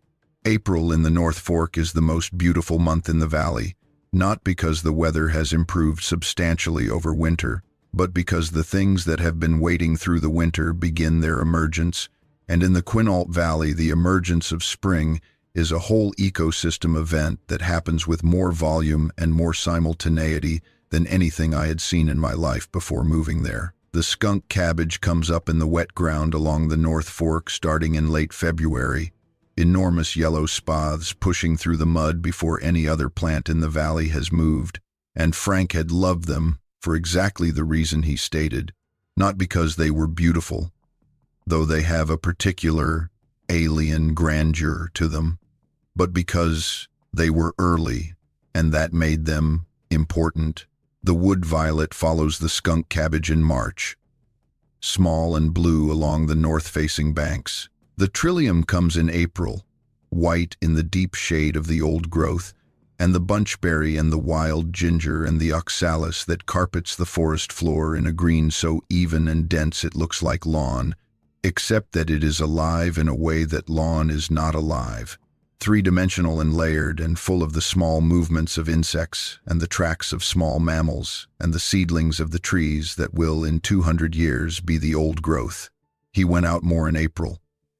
This was the first indication, and I noted it in the composition book with the date and the duration. He had been inside or near the cabin for most of the previous months, going out briefly during the days when the weather allowed, but returning before dark and eating the evening meal I had begun preparing with him in mind, which at that point meant preparing it in larger quantity and including more protein in a form he could eat without cooking, canned fish and dried meat and eggs. In April he began staying out longer. The first overnight away from the cabin was on April 3rd, when he did not appear for the evening meal, and was not on the porch when I checked before bed. I sat up for a while and then I went to sleep, and he was back in the morning, standing at the edge of the clearing in the early light, with the mud of the forest floor on his feet and his lower legs and the look in his face of a being that has been somewhere and is returning from it. I did not try to track where he went. This was a decision I made explicitly in my head the first time he left overnight, sitting in the main room with the stove burning and the rain on the roof and the cabin empty of him in a way that was very different from the empty it had been before December. I decided not to track him because tracking him would have been a violation of the nature of what was between us, which was a relationship between two beings, each of whom had their own life in their own territory and who shared a fixed point in the territory but were not each other's custodians. I was not his keeper. I was his fixed point. The distinction mattered. He left on a morning in early April. The skunk cabbage was at its peak in the wet meadow along the creek, and the vine maple understory had its new leaf. That particular color of new maple leaf in the Quinault, which is the color of green you see when you are thinking of green in the abstract. A green that seems oversaturated until you look at it long enough to realize that it is exactly what green is. The morning was one of the intermittent clear mornings that April produces in the valley, cold still but with the sky showing above the canopy and the creek running clear rather than flood brown, and I heard the back door open in the early hours, and I lay in bed and listened to the door swing and the sound of the morning, and then the door swinging shut again, and I understood that this time was different from the overnight absences. The back door swung shut with a particular quality of finality to it, the sound of a door pulled deliberately closed rather than falling shut behind a being that expects to return, and I lay in bed in the cold, clear morning and I cried, which, as I have told you, was the first time I had cried since I buried Frank. I did not know if he was coming back. I did not know anything about the patterns of a life like his, whether what had happened in the winter was a singular event or the beginning of a relationship with a long-term structure. I was a woman alone in a cabin in April in the North Fork Quinault Valley, and the specific being that had been in the cabin with me for 4 months was gone, and the cabin was empty with his particular quality of empty, which was different from the empty it had been in November and December before he arrived. Because the empty of a space that has been inhabited is different from the empty of a space that has not, and I had learned the inhabited version over 4 months, and now I was back in the uninhabited version, and the difference was sharp. I cried for a while, and then I stopped and I got up and I made coffee and I fed the chickens and I went out to the woodshed and I split the wood that needed splitting and I carried it in and I stacked it beside the stove and I sat in the chair by the stove with my coffee and I looked at the space between the stove and the east wall where he had slept for 4 months, and I let the looking be what it was. His departure changed the composition of my life in a way that I did not understand for several months. What I understood first was the practical change. The reduction in the quantity of food I needed, and the quantity of firewood I used, and the number of adjustments to routine that his presence had required. What I understood later, over the spring and into the summer, was the interior change, which was harder to name. He had been a kind of company that I had not anticipated and that I had not known I was capable of. A company that did not require translation because it was not based on shared language or shared cultural context or shared history in any of the senses that human company is based on those things. It was based on what I think of now as shared presence. The simple fact of two beings occupying the same space and attending to each other's existence within it. And this was a kind of company that I had not had access to, as I had it with him, not with Frank and not with anyone, because with Frank and with everyone else, the shared presence was always supplemented by, and to some degree overshadowed by language and communication and the social apparatus of human relationship. With him, the presence was what there was, and having experienced it for 4 months, I understood that it was more than I had known. The summer of '92 was the most solitary period of my life, more solitary even than the weeks after Frank died, because at least in those weeks I had been in crisis, and crisis has its own kind of company, the people who come to help, and the urgency of managing immediate things. In the summer of '92 I had no crisis and I had no company, and the valley was in its summer form, which is wet and green, and extraordinarily beautiful and uninhabited in any human sense within the immediate vicinity of my property. I walked the private road and the forest track that Frank had used to access the timber behind the property and the North Fork Trail as far as the first ford, and I sat on the porch in the evenings and watched the clearing and the tree line. I did not expect to see him. I had not, as I mentioned, known whether he was coming back, and I was doing what people do when they are in that state of not knowing, which is continuing to live the life they have while leaving a portion of their attention available for the thing that may or may not return. He came in mid-October, as I have told you. The tree line visits of that October confirmed that he was alive and in the drainage, and at whatever age he had reached was capable of occupying his own territory without the shelter of my cabin. The visits were not long. He stood at the tree line in the evenings, and I watched him from the kitchen window and sometimes from the porch. And he watched me, and the watching on both sides had a quality of stock-taking, each of us assessing the other from the distance of summer apart. I did not try to call him closer. I stood on the porch or watched from the window, and I said, "Hello," when he was close enough to hear, and the sound of my voice produced in him each time the same response it had produced in the winter, the low, quiet sound of acknowledgement, and that was sufficient. I was not managing the relationship toward any particular outcome. I was being present in the place where the relationship was located and letting the relationship be what it was. The 3 years between the October '92 tree line visits and the winter '95 porch visits were the years in which I established the life I have been living ever since. I will describe them briefly because their importance is not in the external events but in the interior work they contained.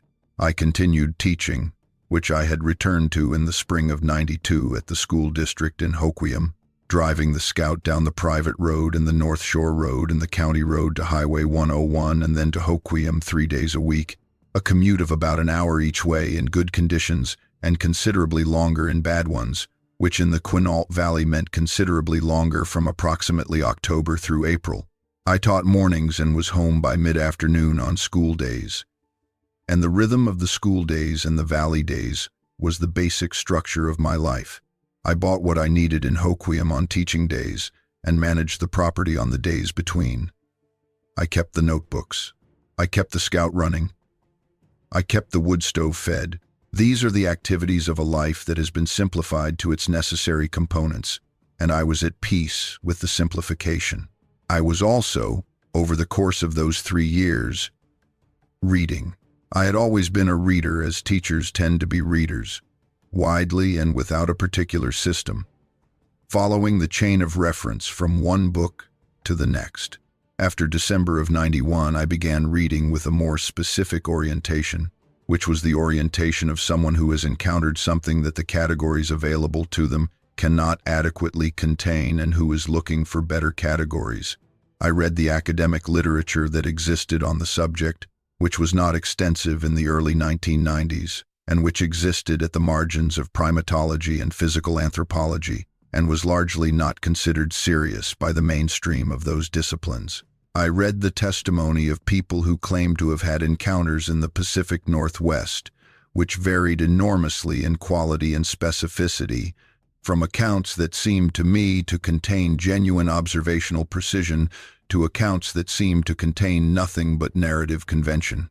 I read the tribal literature, the oral traditions of the Coast Salish and the Quinault and the Makah and the other peoples of the Olympic Peninsula, which treated the subject with a matter-of-factness that the Euro-American literature did not have, the matter-of-factness of cultures that had lived alongside these beings for a very long time and had developed an understanding of them as part of the landscape rather than as extraordinary events requiring explanation. What I arrived at by the mid-90s was not a conclusion but an orientation. I was not going to be able to place what I had experienced in the winter of '91 inside any existing framework without compromising the integrity of the experience itself. The existing frameworks were designed for encounters at a distance, brief and unrepeatable, evaluated by people who had not been inside the encounter and who brought their own priors to its assessment. My experience was not like that. My experience was 4 months of close proximity, daily interaction, the development of a routine and a relationship, the accumulation of detailed observation over a sustained period in a controlled environment. It was not the kind of experience that gets evaluated by the existing frameworks, and the existing frameworks were not capable of receiving it. I made my peace with that. The notebooks were for me, not for the frameworks, and what I could do with the notebooks was keep them honest and keep them precise. And that is what I have done for 33 years. His 95 returns to the porch, which I have described, were the confirmation that the relationship had a structure beyond the single winter. I did not need the confirmation by that point, because I had spent 3 years understanding that I was going to live in this valley for the rest of my life, and that the valley included him as part of its permanent composition, whether or not he chose to make his presence known to me in any particular season. But the confirmation was welcome, as all confirmation of things you have committed to is welcome, not because it changes the commitment, but because it makes the commitment visible and real in a way that it is not when it is held only internally. After 95, the pattern of the returns settled into something more predictable. I will not say regular, because regular implies a clockwork precision that was never the nature of it. What I mean by predictable is that I learned to read the season and the conditions and the recent history of the valley in ways that told me when he was likely to be in the drainage and when he was not, and the likelihood correlated with the visits in a way that, over many years, talks amounted to prediction. He was most likely to be near the cabin in late fall and early winter, from November through January, when the high country in the Olympic Mountains was becoming inaccessible due to snowpack and the elk were moving to their lower elevation winter ranges. He was least likely in late spring and summer, when the high alpine basins opened up, and he was elsewhere in the mountains. The shoulder seasons, October and February and March, were variable. Over the years, I developed practices I maintained through all the visits, and I believe they were part of the reason the visits continued and the trust between us deepened rather than contracting. I left the back door unlatched from November through February. I kept a specific configuration on the porch, the lantern in the left window and the porch light on in the evenings, which I had established in the winter of '91 and maintained ever since as a signal, though I could not have articulated its purpose in any but the most intuitive terms. I did not change the essential layout of the cabin's interior, which I understood from his behavior to be navigational information he relied on.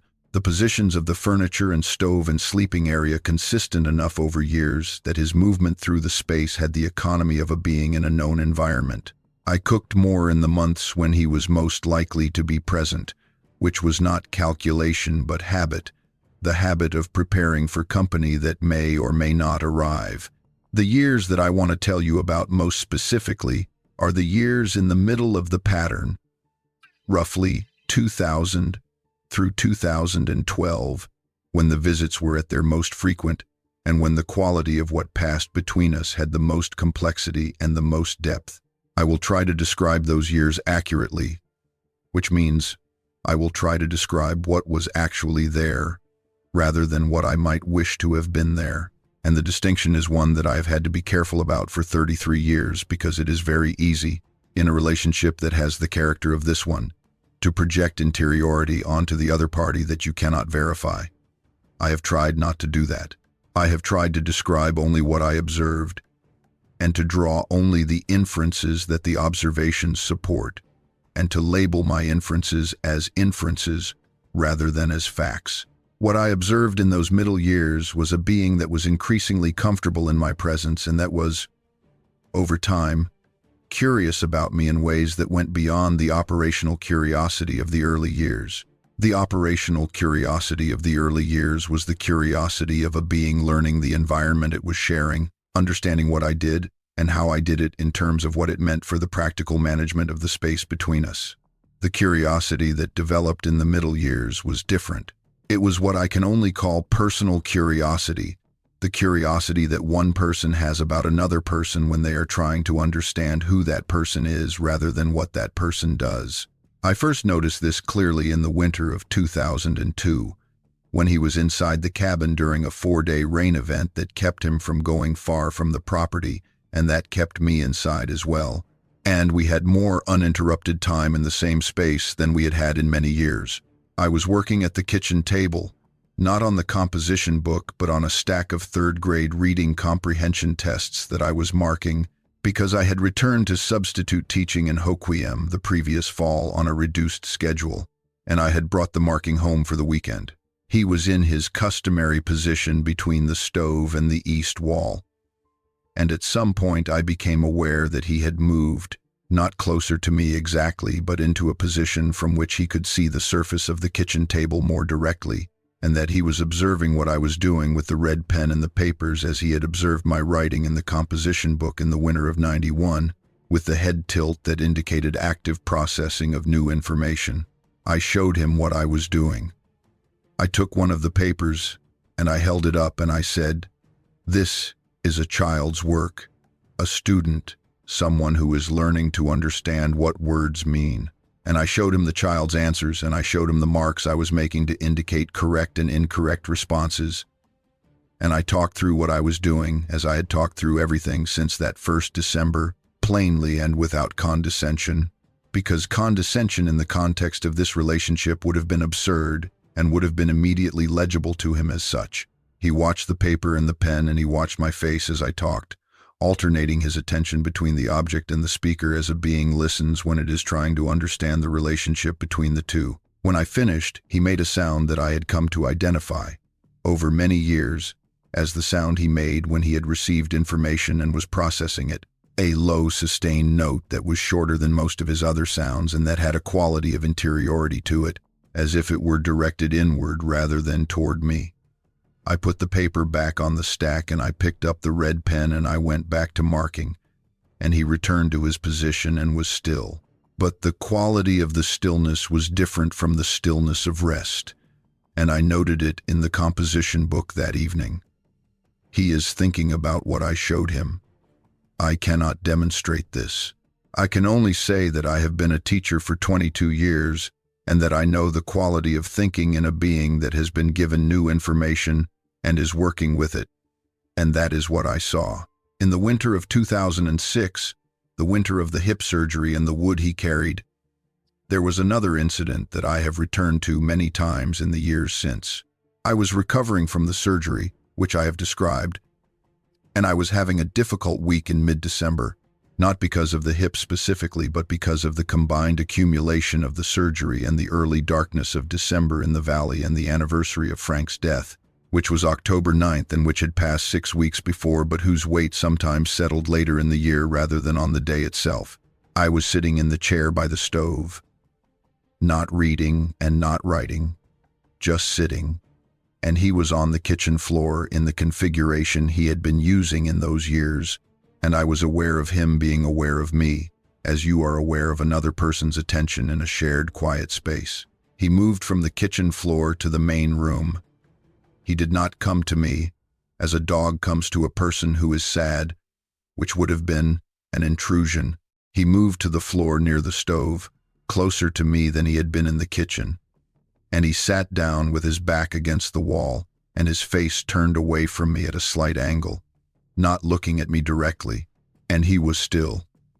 We stayed that way for an hour or more. I did not talk. He did not make sounds. The stove burned, and the rain was on the roof, and the North Fork was audible below the property, and we were in the same room in the December dark, and the company of it was exactly what I needed, and I had not known I needed it until I had it. That is the kind of knowledge that a relationship produces that a solitary person cannot produce alone, the knowledge of what you need that only becomes visible when it is provided. The 2010s were the years of the less frequent visits, which I have described. I want to say something about those years because I think they are often misconstrued in stories like this. The years when a relationship that has been intense becomes quieter. People tend to read those years as evidence of estrangement or of the relationship's failure, and I want to be precise about the fact that they were not that. The visits became less frequent because he was old, and because the patterns of a very old wild being's territorial range contract in the same way that a very old person's range of activity contracts, not because the inner world has diminished, but because the outer world has become a smaller proportion of what is essential. He came when he came. When he came, I was there, and the cabin was as it had always been, and the lantern was in the left window and the porch light was on.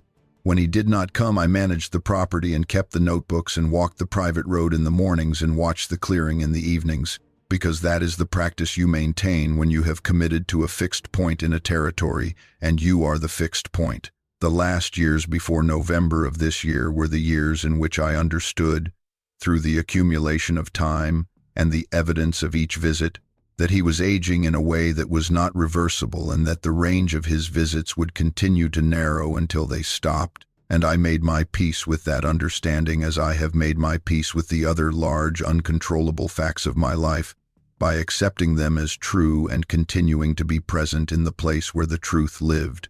My sister in Aberdeen knew I was at peace with things as I was, and she had stopped asking me to explain why, which was its own form of respect and one that I valued. I want to tell you about the year before the November knock, because it provides the context for understanding why that knock was what it was and meant what it meant. The year before was a quiet year by the standards of the previous decade, which had already been quieter than the decade before that. I had one visit in January that lasted 2 days, one brief contact in late April that amounted to his standing at the tree line for 20 minutes before returning to the forest, and one longer visit in late October that lasted 5 days, and that I will tell you about because it was the last time he was fully inside the cabin. The late October visit was notable for a specific reason that I want to describe carefully. He was inside the cabin for the better part of 2 days during the worst of a 3-day rain event. The kind of sustained heavy rain that the Quinault gets 3 or 4 times a year, when the river goes to flood and the road becomes impassable and the sound of water on every surface is the only sound there is. He was inside in his familiar position, though his familiar position had changed over the years to accommodate his size, which in those later years required a different spatial arrangement from the one that had been sufficient in the early 2000s. He was sitting near the stove with his back against the east wall and his legs extended, and I was at the kitchen table with the most recent composition book and a cup of tea, and it was one of those long rain event evenings when neither of us was moving much, and the cabin was warm and the November rain was on the roof and the river was loud, He looked at me across the length of the main room for a long time.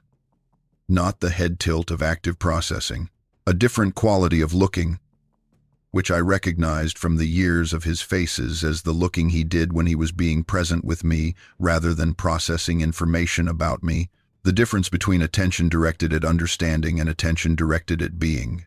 He was being with me. That is the only description I have that is accurate.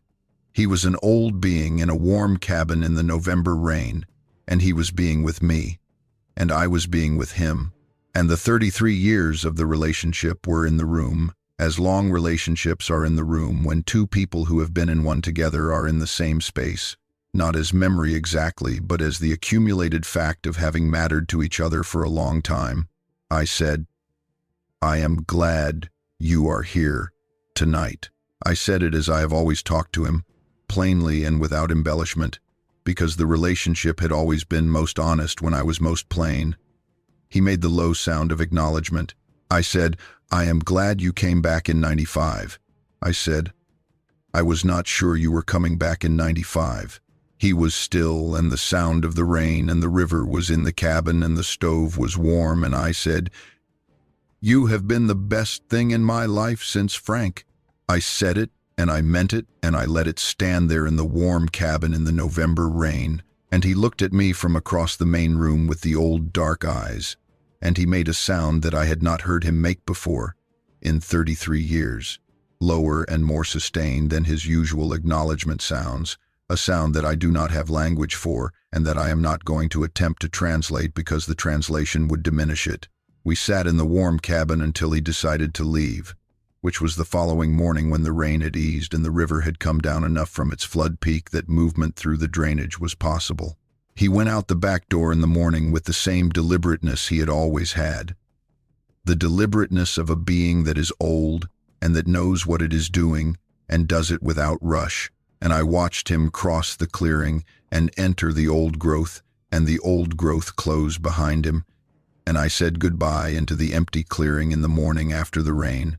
That was the October before the November knock. I want to tell you about November of last year, because that is where this story ends, or rather where it arrives, at the point that I understand to be what this story has been moving toward. I was in bed at 2 in the morning. The November rains had been running hard for 4 days. The river below the property up and moving fast with the sound that the North Fork makes when it is running at flood, and the rain on the roof was the sound that has been underneath all the other sounds of my life for 33 years. The constant percussion of water on cedar shake. I was not fully asleep. I am not a good sleeper in hard rain because the river sound changes and I track the changes as people who live near rivers track them. Unconsciously, but continuously, and the river was high enough that evening that I was listening to it even in sleep. 3 knocks on the back wall of the cabin. Not the door. The wall itself.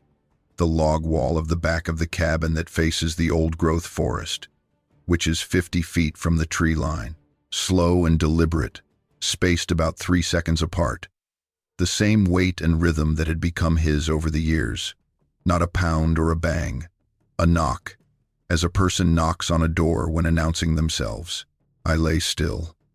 I was fully awake, as you are fully awake, when you have been waiting for something for a long time, and it finally arrives, and the arrival is more real than you were prepared for. 3 knocks on the back wall, from outside, in the November rain at 2 in the morning. I got up. I put on Frank's flannel robe that I have worn every winter since he died, and my wool socks, and I went to the kitchen and turned on the light above the stove, and I went to the back door. I stood at the door for a moment. Then I opened it. He was standing at the edge of the porch light. Not on the porch. At the edge of the light, which reached about 12 feet from the door and lit the first few feet of rain between the porch and the dark. He was in that margin, present but not fully in the light, and the rain was running off him as rain runs off a surface that is not taking it in, the coat of long dark hair densely enough laid that water moves over rather than through it, and he was looking at me. He was old.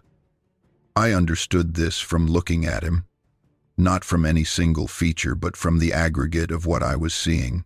He was old as things built for longevity are old, not diminished but settled as granite is settled, present at a different order of permanence than the temporary things around it. His hair had gone lighter in places, a graying across the head and along the shoulders that I had not seen in his middle years, and the lines of his face, the specific deep-carved features that I had been looking at since the cedar bank in December of '91, were deeper. He moved when he shifted his weight from one foot to the other with the careful deliberateness of a very large and very old thing, managing its weight in wet conditions. I said, "Hello." The word was insufficient, and I knew it when I said it, and I said it anyway because it was what I had, and he made the low sound that was his response to my voice. The sound I had first heard from under the cedar root in '91, and that had not changed in 33 years except in the frequency range it occupied, which was lower now than it had been when he was a cub. The same quality of attention in it, the same quality of presence.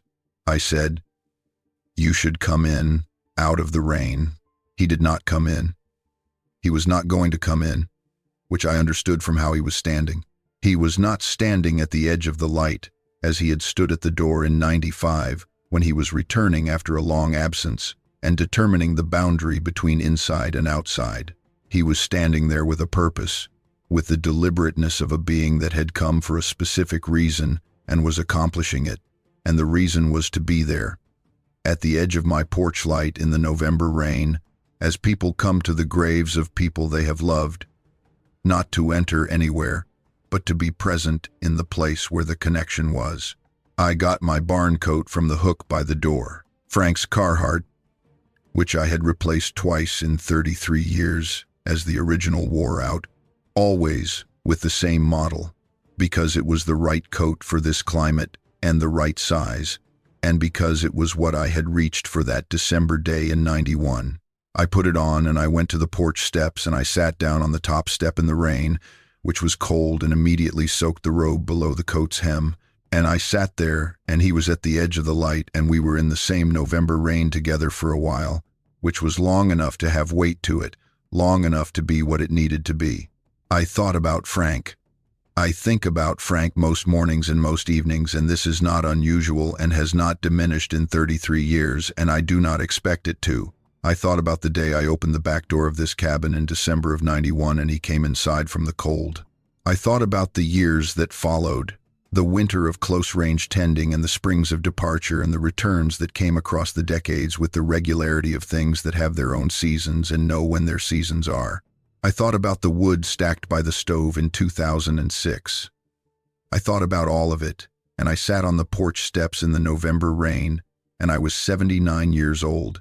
And I was where I had always been. He made the sound that was his goodbye, which I knew from the years of its repetition, a lower and briefer vocalization than his other sounds.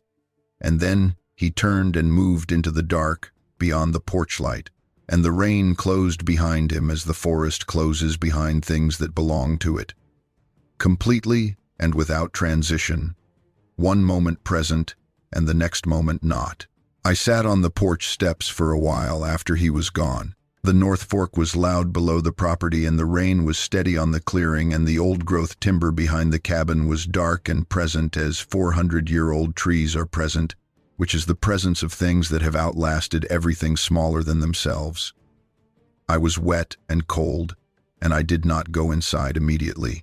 I sat there and I let it be what it was, which was the end of something, and also not the end of anything, unalive, as things end when they have run the length that was given to them and arrived at a place that is both a conclusion and a continuation. He will come back again, or he will not. I am 79 years old and I live at the end of a private road in the North Fork Quinault Valley, and I have been at this address for 33 years and I will be here for whatever time remains to me. The cabin is sound. The Scout runs. The North Fork is below the property and the old growth is behind it, and the chickens, the current chickens, the descendants of Frank's original 3 in the 7th generation of their habitation of my property, are in the coop against the south wall of the cabin. Everything is in its place. I want to tell you one more thing before I finish. because I think it is the thing that this story is actually about, more than the specifics of the cedar bank or the tarp or the wood stove winter or the 3 knocks on the back wall at 2 in the morning. I was a teacher for 22 years. I taught 3rd and 4th grade, which are the years when children are old enough to have developed the basic mechanisms of attention and emotional regulation and not yet old enough to have fully learned what they are and are not allowed to think about the world. 3rd and 4th graders live in a period of open-ended inquiry that closes, gradually and then more quickly, as they move into the years when the social constraints of belonging to a group begin to shape what they are willing to say out loud. I love that period and I love the children in it. I love them for what they were capable of seeing before they learned what they were not supposed to see. When you are a teacher, you learn very quickly that there is no single thing that every child needs. What every child needs is specific to them, derived from the specific history they carry and the specific gaps that history has created. But there is one thing that I found, in 22 years, to be true across all of the children, which is that what they needed most was to be seen, not praised, and not managed, and not assessed. Seen, attended to in a way that acknowledged what was actually there rather than what was convenient or easy or categorically expected. He saw me. I want to say that plainly at the end of this story because I think it is the truth of it. He came to my property in December of 1991, hurt and cold and alone, and I brought him inside. And what developed between us over the years that followed was not the relationship between a keeper and a kept, but the relationship between 2 beings who saw each other clearly and were changed by the seeing. He saw me in the winter after Frank and the baby, when I was the most alone I have ever been in my life and the most reduced to something below my ordinary presentation of myself. He saw what was there, not the teacher or the widow or the woman alone at the end of the private road, but what was underneath all of that. And he came to my porch at 2 in the morning, 33 years later in the November rain, because that seeing was still between us. That is what I wanted to tell you, not about what he was or what category he belongs to or what science will eventually make of the footprints I have found in the soft ground of the meadow over 33 years. Those things matter, and I understand why they matter, and I have no more precise information to offer about them than what I have already given you, which is the information of a 79-year-old woman who has been a careful observer of her immediate environment for a very long time and who knows what she has seen. What I wanted to tell you was about the seeing and the being seen, and the 33 years of a life that was changed by both. Frank would have been glad. I am certain of this with the certainty that 35 years of knowing a person before and after death produces. He would have sat on these porch steps on a November evening with his coffee and his patience and the specific quality of attention he gave to the world around him, and he would have watched the tree line and he would have been glad. I am glad.